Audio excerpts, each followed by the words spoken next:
Anak, maging mabait ka palagi sa mga tao, ha? Mahirap kalaban ng karma, anak. Naniniwala ka sa karma, Nay? Di naman totoo yun. Totoo yun, Scarlett. Kaya maging mabait ka, ha? Sige na, Nay. Pasok na ako sa school, ha? A few moments later. Ano ba yan? Ang init naman.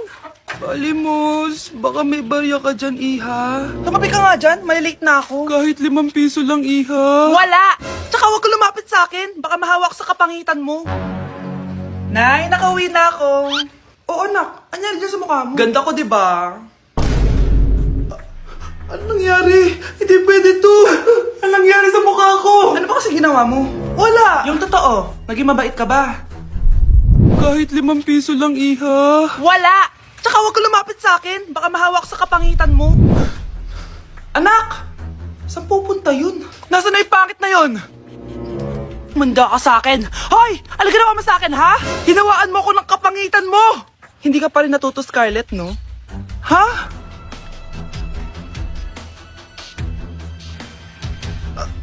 Nay! O ano? Naniniwala ka na ba sa karma, Scarlett? Ayan na nakukuha mo sa mga panlalait mo. Nay, sorry na! Alisin mo na to nasa mukha ko! Sige, next year.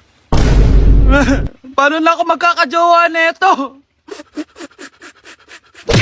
Number 10. Last question na to, class, ha? 10 points to. Sana madali lang itanong ni ma'am. Mukhang mapaperfect ko to, ah. Ano? Ang full name ni Jose Rizal. Full name? Akala ko full name niya na yun. Dinuro ba yan ni ma'am? Kung nakikinig talaga kayo sa discussion natin, alam nyo kung anong full name niya. Alam ko lang yung full name ng crush ko. Ano ba kasi yung full name niya? So wala palang nakikinig sa akin, ha?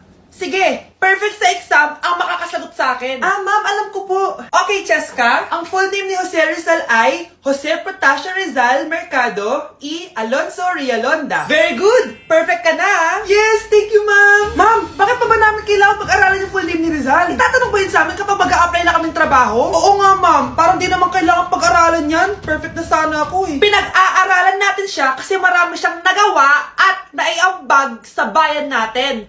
Eh, kayong dalawa, ano naiambag nyo? Di ba puro lang kayo reklamo at panigat sa bahay? Sabi ko nga po, ma'am. Nay, nasira po yung cellphone ko. Kailangan ko pa naman to para sa school. Anak, sorry, wala pang pera si nanay. Pero huwag ka mag-alala, anak. Kapag nagkapera si nanay, bibilang kita agad, ha? Sige po, Nay. Saan kaya ako hahanap ng perang pambili ng cellphone ni Kyle? Nay, kailangan ko po pala ng bagong sapatos. Gagamitin ko po kasi para sa PE. Sige anak, gagawin ko ng paraan, ha? Tsaka po pala, Nay, kailangan ko po ng bagong laptop kasi magka-college na ako. Ako bahala, anak. Nay? Nay? Nay? Bagong sapatos? Bagong cellphone? Laptop?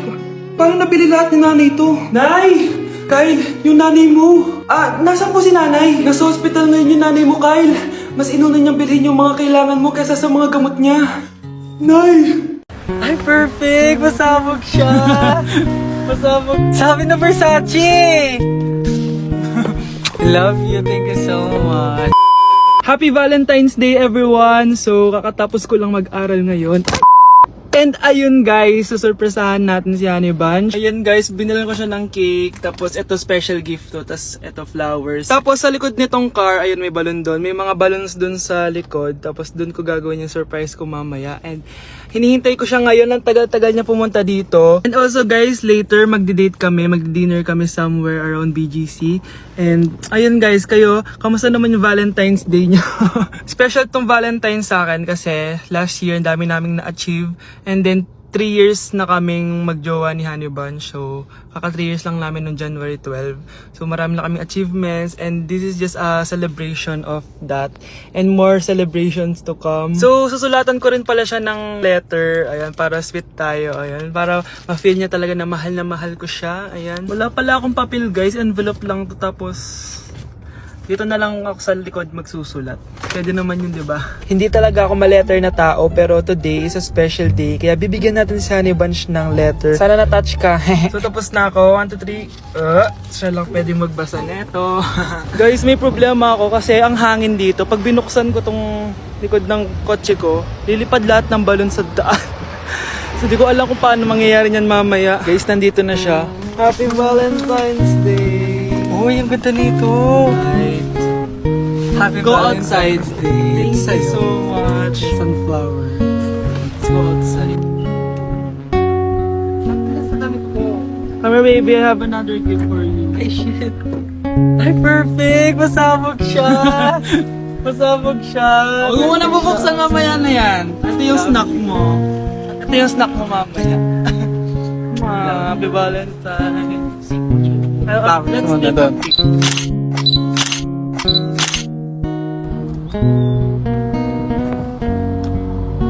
So guys, may dala pa pala siyang flowers. Matagal na sinasabi ni Honey Bunch na gustong gusto niya daw yung amoy na naamoy niya sa mga mall. So ayan, binilan ko na siya finally. Masyadong maganda yung lalagyan. Ito. Ay! Perfume to, no? Sabi na Versace! Hala, thank you! Di ba gusto mo yan? Oo! Perfume ka na. Pakita Bawal ko humingi sa Pakita mo. Hindi ko pwedeng humingi sa akin. Love you, thank you so much. Super pasabog siya. This year siya pasabog. Last year wala siyang pasabog. Pero okay lang. May pasabog siya this year. I love Let's eat you. na ba muna here? Go lang. A letter for you. Pero, Babasahin natin siya para mag-recharge sa sarili. no! Basta ikaw lang for your eyes only. Ano lang, simple message lang for you.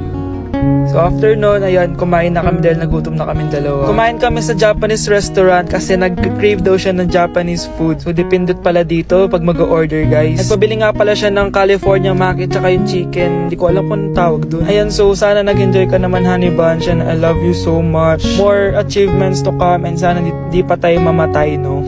So ayun lang naman, guys. Thank you for watching this video. Bye! Ayan, ang ganda ko na. Oh, anak, nasa bahay ka lang, naka-makeup ka pa? Anay, pupunta kasi yung maliligaw ko dito sa bahay natin. Siyempre, dapat maganda ako, di ba? Ah, ganun ba? Sige, mag-aayos din ako. A few moments later. Wow, baka sa'yo pa ma-inlove yung maniligaw ko, Nay. Ano ka ba, anak? Natural beauty kaya to. Anay, nandito na siya. Ayusin mo, Ako bahala, anak. Uy, pasok ka. Ah, hello po, tita. Nice to meet you po. Ah, ikaw pa rin maniligaw ng anak ko. Ah, ako nga po. Mahal na mahal ko po yung anak nyo. Mahal agad? Kakakilala nyo pa lang. Nay, wala naman yung tagal na pagsasama. Opo, tita. Ipapaalam ko na din po sana siya na... Ha? Magtataran na kayo? Hindi pwede. Ang OA mo, Nay. Ah, na maging girlfriend ko po siya. Ah, mayaman ka ba? Ano ba yung mga tanong mo, Nay? Ah, sakto lang po. Sakto? Ay naku, baka wala ka mapakain dito sa anak ko, Matakaw pa naman tong babaeng to. Pero magtatrabaho po ako na maayos para sa future naming dalawa. Nay, sige na, payagan mo na siya. Sige, basta siguraduhin mo hindi mo papabayaan tong anak ko, Yes! Tay, pasok ka na. Wow, meet the parents agad. Ay, hello po dito.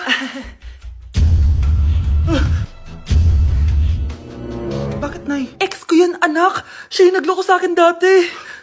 Lumayas kayo dito! Nay! Scarlett! Tara na, anak! Nay! Ano ba kinalaman namin dalawa sa nangyari sa inyo dati? Basta! Hindi kayo pwede! Pero, Nay! Mahal ko siya! Ah, mahal? Sige! Mamili ka! Yang manliligaw mo? O ako, nananay mo? Okay, class! Accepted sa exam ang may pinakamagandang spoken poetry. Ma'am! I volunteer! Wow! Okay, Scarlett! Esophagus, esophagus! Habang tayo'y kumakain sa pagkainan, hindi mawawala ang esophagus. Mananatili yan panghabang buhay. Dadaloy! Dadaloy yan sa iyong sinapupunan. And I thank you. Magaling! Sinong gustong lumaban kay Scarlett? Ah, ma'am, lalaban po ako. Okay, class, may lalaban pala kay Scarlett. Si Samantha. Pantog, pantog, pantog.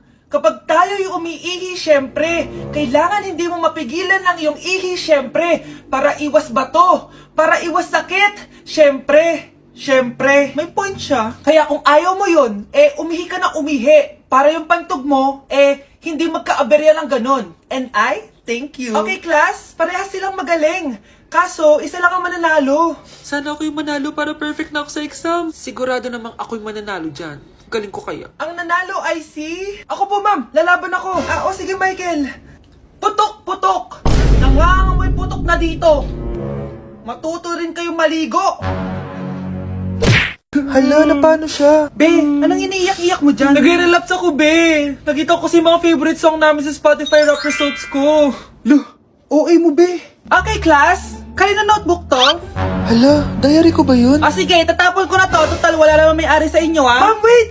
Diary ko po yan. Oh, Scarlett. Pwede mo bang basahin sa buong klase kung anong laman ng diary mo? Babasahin? Ma'am, nakakaya. Go, bes! O, ganito, Scarlett. Pag binasa mo yan, may plus points ka sa akin. Sige na nga, para sa plus points.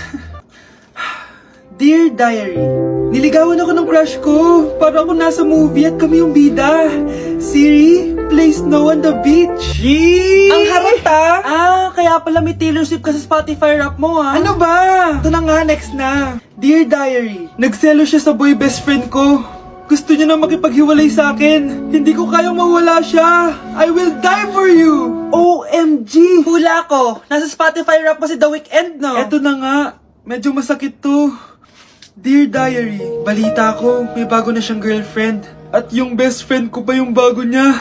Paano nila nagawa sa akin to?